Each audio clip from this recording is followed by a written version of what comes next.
Welcome to IBDEditorials.com. Made in Iran by Investors Business Daily, January 8, 2009. Mideast. Rockets launched from Lebanon once again strike northern Israel. It may be a warning. It may be an isolated incident. But one thing is certain. The target is Israel, but the launch point is Tehran. The three Katyushas that struck northern Israel on Thursday, one going through the roof of a nursing home, do not a second front make. Suspicions are that the attack was from a Hamas auxiliary using outdated rockets, hoping to provoke a response from an angry Israel. The attack, reminiscent of Hezbollah's massive barrage in 2006 using state-of-the-art missiles, still raises the question of where are the UN peacekeepers? And if this was the act of a few loose cannons, how could anyone transport rockets into Lebanon and fire them without Hezbollah's knowledge and permission? It could be that this pinprick was intended to tell Israel it had better watch its backside before it goes too far in Gaza. It also may have been a reminder that while Hezbollah is busy consolidating its power in Lebanon, it's still there, armed beyond pre-war levels, ready to strike on orders from Tehran. The mullahs are, in fact, waist-deep in the big muddle that is Gaza. Iran has provided Hamas with training and weapons for the current conflict with Israel. The rockets Hamas has fired thus far include more than homemade Qassams. Some have reached targets more than 24 miles inside Israel, destroying buildings in the southern Israeli towns of Ashdod and Beersheba.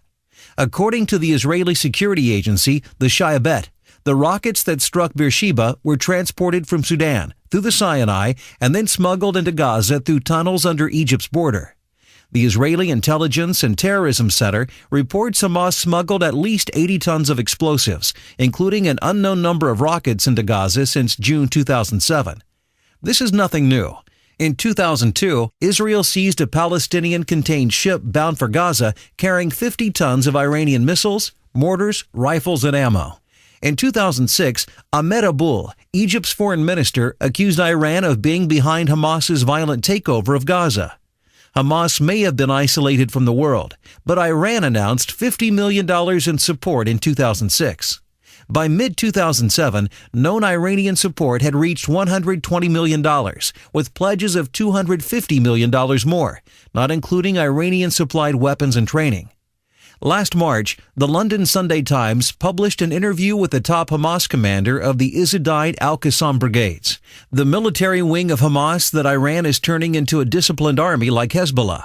Quote, "We have sent 7 courses of our fighters to Iran," he said. "During each course, the group receives training that will increase our capacity to fight." Unquote.